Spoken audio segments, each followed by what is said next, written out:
So, as we've learned, and if any of you don't know, a great democracy needs a great, free, and vibrant press. I think we'd all agree with that, right? It's critical that the press is there to speak truth to power, to do good reportage, to really investigate the facts, and not just what happens a lot today. People throw up what may be facts or not without doing the due diligence of real good reporting. And then there's perspective. And perspective from intelligent people that study this stuff is very important to guide our principles and guide our democracy. The New York Times has done an amazing job since its history in the long line of understanding media, politics, advertising, technology, and part of that line has been driven by Stuart Elliott, who is here with us today. Hello, Stuart. Nice to see you. And now we've got someone who's really got that mantle, who I read every Monday on the cover of the business section of the New York Times, is an amazing perspective of a guy who knows his stuff. He's been around for a while, even though he looks kind of young, but he's really got a succinct notion of how to connect the dots on media, technology, and Washington.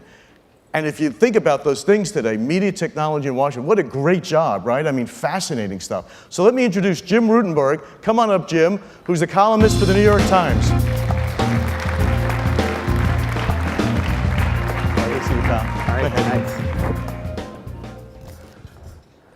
Hi, thanks for staying for my talk. I know we're getting into lunch hour. Stuart, you should just come up and give this talk with me. You'll be better at it. So Barry asked me to, let me get to my, whoops, all right. You already see where I'm going. But Barry had asked me to be a little newsy. And I'll start out by saying, you know, my hands, it's a little hard on the clicker because I've been so busy beating up social media another day in the column. But I wanted to start out by talking a little bit about how our world is changing, both in news, for starters, and then on our business side.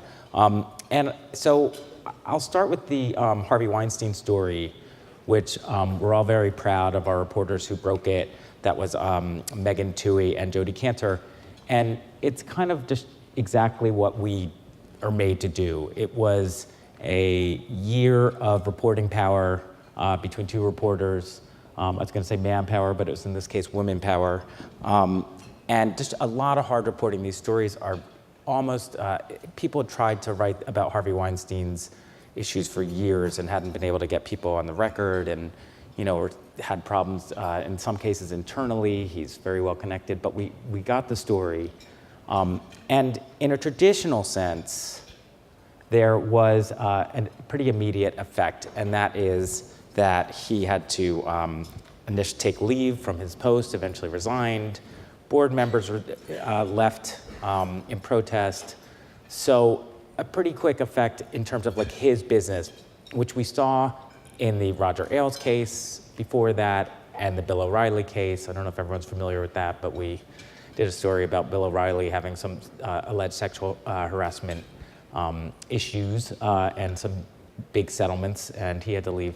But it was contained. So when we sent a reporter, our great LA reporter Brooks Barnes, to kind of sniff around Hollywood and see, what people were saying and what was happening, it was all pretty quiet. There just was not immediately a lot of public talk in the industry, which was kind of surprising, but kind of not surprising because, this is an industry that's built, it's kind of protected by a wall of publicists and, the studios, and everyone got something to lose. I mean, the reason that the Harvey Weinstein story took so long to get out there, in part, was because so many people had so much to gain from being in Harvey Weinstein's good graces. So maybe, part of this was, people didn't know how far he was going to fall yet. But then, whoops, it finally, the floodgates open. People start talking like crazy a few days after our story breaks. Part of that was celebrities step forward to say that they had been harassed as well. This is Gwyneth Paltrow, this is Angelina Jolie, and obviously celebrities stepping forward against a powerful studio head is going to have an effect on its own. It's sort of like a strength in numbers thing. So that was important. But most important was the Me Too campaign on social media, which, in this case, it's Alyssa Milano who gets it going. That campaign had been around for a while, a hashtag campaign, but it wasn't really gaining traction. But she gets on board, and this whole idea takes off. Here she's citing 1.7 million voices. Those are Twitter sort of verified numbers. We'll get to their verified numbers a little bit later.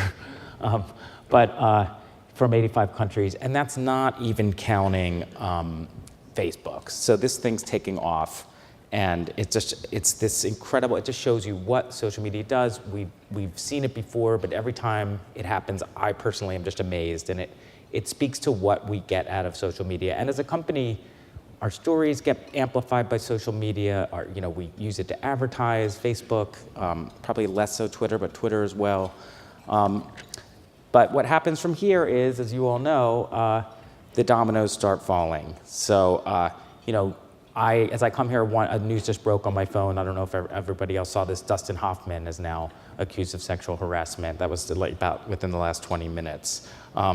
In my world of political journalism, Mark Halperin got accused of sexual harassment.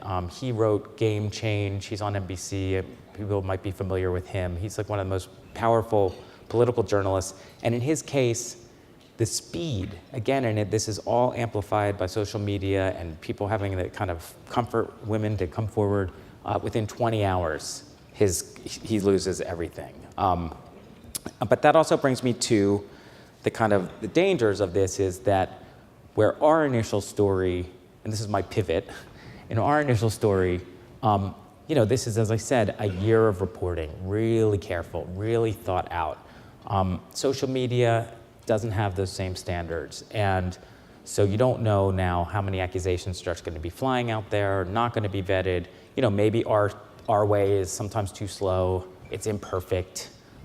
Maybe there are examples where we should have gone forward with stories that we didn't, but it's at least there's a process and a training involved. Which brings me to the real downside that we all know, but it's like every story you pick, you can find some fake thing on Facebook that's getting circulated. So in this case, this is Michael Moore, and this post itself was, I guess it looks like 800 shares when I captured it. And it says he was accused of sexually harassing 4 underage girls. Totally false, but this gets to circulate. And this is what we all know is the giant problem. This is why Facebook now is on Capitol Hill.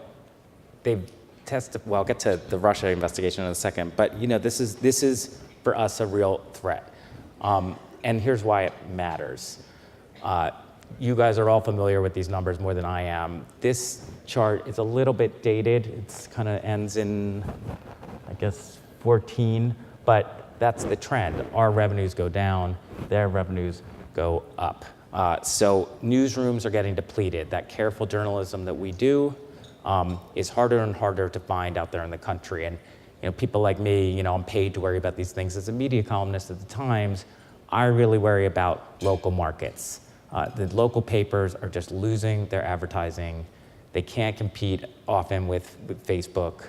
And so corruption doesn't get investigated. City Hall doesn't get covered. So these are to me, that's on the edge of becoming a crisis. And that is why players like Russia have so much room to make so much trouble, because you have journalism receding. I mean, the number of paid journalists in this country has dropped dramatically. If you look at the Department of Labor data, it's like off a cliff. It's something people don't really talk about. I don't think the public, by and large, cares. I think they're starting to care a little bit more. But this Russia's intervention in our election, which I wrote about today, what's shocking to me is that we now have a news situation where people can't agree on what really happened in the election. There's a partisan debate over how much what Russia did mattered. So there's no national consensus, and these social media companies, Facebook, Twitter, and Google chief among them, do not want to really come out with what happened on their platforms, which is unbelievable to me. When the television networks in the 2000 election botched that call, I don't know if everybody remembers that, but the television networks initially called Florida for Gore while voting is still happening, potentially depressing the vote. Then they take the call back, they miscall it for Bush before that's out of dispute, right? That dispute goes on for weeks. And those television executives, they went to Capitol Hill, they raised their hands, they swore an oath, the very top people at these news organizations, and said, we will never let this happen again. We made a mistake. Facebook yesterday and today have sent their lawyers. And even through the hearings today, another headline that just broke was yesterday, Facebook, which initially said there was no election meddling or it was a crazy idea that it really mattered, then came forward, as you all probably know, a few weeks ago and said, well, we've identified some 3,000 ads that people paid $100,000 for. It sounds pretty negligible. They didn't really talk about reach, that famous catchword.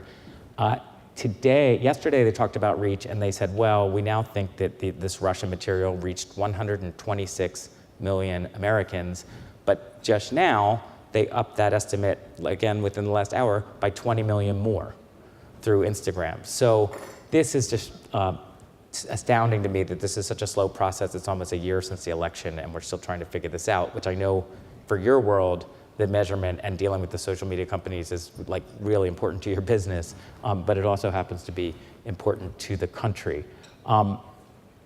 Now, how do we, from our side of the industry, deal with this?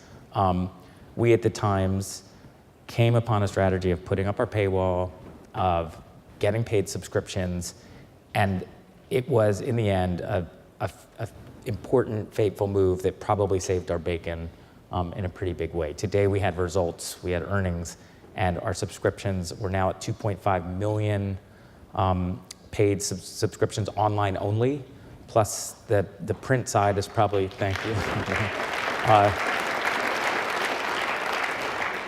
The print side is still, I think, close to another, between 8 and 1 million. I've stopped paying attention, but at the same time, the print side is a huge majority of our profit, right, Stuart? I think, yes. So, and when I started at the paper almost 20 years ago, I guess when we were about 1 million print. So it's this huge numbers. Again, social media amplifies every story we do to a huge degree. But anyway, we've been able to rely on subscriptions, and that's been great. Not everybody is so lucky. By the way, I'm going to shift to questions soon. I was going to do half of this presentation as questions, but I think because lunch is happening, we probably only have time for a couple. But if people want to start, if anyone's interested in a question, I guess a microphone will be going around. But anyway, so we've been lucky. Again, not everyone can pull off a subscription model. People are trying. If you look at our earnings today, you'll see that on the print side, print advertising's down again, almost into the double digits. We all know how much more money we get from those ads. So that's definitely, it's always perilous. We are by no means out of the woods. We're at 2.5 million. I think my bosses believe we need to get to around 10 million in the next couple of years to kind of outrun the dip in the ad revenue. I think we're on pace, but we'll see, and we're the lucky ones, and this is really treacherous for us. I'll end my presentation on the failing thing. This was before today's earnings. It's still not at 40, where I think my options are from the old days. And when we took a salary and stock and decided to hold on to it. Brilliant move, but we're journalists, so don't hold it against me. And we also had it with a 15% discount, right? Yeah, let me hold on to that. So anyway, but I never thought we'd see our stock price at this level. It's higher than Snapchat, I believe, right now, or in the same realm. So I guess we're cool with the kids. But again, this is still a very perilous picture. This could drop tomorrow. So we're constantly aware of that. So I don't know if there are any questions. I'll take questions on anything. Yeah, think of some questions. We've got time for 1 or 2 questions, and I'll just kick it off. That's great, thank you. And I think we're so glad to see that good reporting, accurate, good commentary actually does generate revenue. I talked to Mark Thompson about it, and in a way, he loves what's going on in the world because it does sell newspapers, and you guys are doing a great job. The lack of reporting, the quick news shooting around, fake news on Facebook, Google. Is there the Times-Picayune having a rough time, the Plain Dealer having a rough time, and they're not as lucky as you? Is there an answer to keeping the press and the good reporting and the truth to power vibrant? And I know there's enough bad news. Is there an opportunity? Is there hope? The hope side of the equation is what you just said, good reporting will draw readers. Right. We didn't know that for a long time, and Dean Baquet, my boss, has talked about this. We lost sight of that. It's our mission. If it's not profitable, it's almost demoralizing. You're seeing your like, longtime great colleagues leave the building, buyouts, it was like a real sapping. So now, for this period, real reporting matters. Maybe that matters going forward, but the truth is, we all know that there's no magic bullet because Facebook and that social media's, the targeting that they get to do, the power that they have in getting people immediate results is hard for all of us to compete with. So for us, it's a subscription model. Maybe for others, it's dropping print and going online. And more and more, we're looking at these sort of nonprofit models, which I don't love as a journalist because you're taking money from people. So that's, we're a public company. So we have investors, but we don't have to really pay that any mind. Hopefully no one will have to, but nonprofit journalism opens a whole thicket. Thank you. We have two questions, one from Francois. Jim, I'm a bit confused, and thank you for all the great work that you do. Sure. Fake news and facts. You report facts. How do you combat when someone in the highest office says things that are factually and totally inaccurate? I mean, how is that even possible? And how do you see us going forward in this new world order of being able to combat facts against fake, which is actually the fake? Thanks for the question. And part of my answer will be simplistic, but then it won't be. And the simplistic answer, but true answer is all we can do is keep doing our job. And I got into the business because I felt a calling to straighten out, to clear up bullshit, right? To fact check. Like that's what I live for and have always lived for in the job. So there's more to do on that level, and all we do is keep pointing out what's true or what's false. We have an issue today where President Trump accused Chuck Schumer's immigration policies of helping cause yesterday's horrible attack. But we could say that yes, the policies that Trump was pointing to initially, Schumer and other people from both parties supported, but Schumer had tried to undo that and ran into resistance in the House of Representatives. So it was an inaccurate statement. We can point that out. We're not in a position of defending Schumer, and we're not in a position of opposing the president. It's just, this is the truth. It makes us look, I've written about this, it makes us look oppositional a lot, but this is what we do. This is our job, and that's, the byproduct of it, which is unfortunate at times when it alienates certain people. But I think as we keep doing true stories, and we're not perfect, we make big mistakes, we do. Sometimes I feel like the newsroom, this is shown up on Twitter, gets a little too emotional or too kind of caught up in the moment, which is we have to be mindful of. But ultimately, I think that the very true reporting is bearing up. We're seeing that it ends up being vindicated because it's true. If it's wrong, we will correct it immediately or as fast as we can, making sure we're still reporting and correct when we're correcting. But the second part of this equation is I do think as an industry, we have to get more proactive about defending ourselves. When we now know that, again, social media, Twitter especially, allows these botnets to jump on our stuff and just try to pick it apart and say it's fake and throw false things at our true reporting, I think we need to find a way to fight back against that faster, more proactively. The Times has always had an attitude, and this has had to shift over the years of, well, we stand by our story, but I think as an industry, we all have to get more aggressive about defending the true journalism we do, or what's the point? Thank you for your work in doing that. One last question. Thank you. Nice presentation and great insights. You mentioned about the digital edition. In the digital edition, you know exactly what the customer's reading. Yes. Are you tracking that, and are they subscribing more for your insight, investigative reporting, or is it because the total collection of articles? Well, I would like to say I'm not tracking it, but I'm like a mouse in one of those experiments with the cheese. I don't like the effect it's had on me as a journalist, because no editor is ever saying your numbers aren't good. That is happening at some of our rival newspapers, but our digital news organizations, as we should call them now. So but in our shop, they don't. But it's in my head, and I'm a competitive person. I grew up in the New York City tabloid world. So like, I grew up in a newspaper where I want those numbers to be up. What we know now is those numbers don't really matter in a way. And I think you all probably understand this better than I do, but if our goal is to sell subscriptions, not to boost clicks, if we're moving more in that direction, then we need analytics that are going to better tell us, are we drawing people in to maybe subscribe? And I do believe, or I know that our bosses and tech people are working on that form of analytics.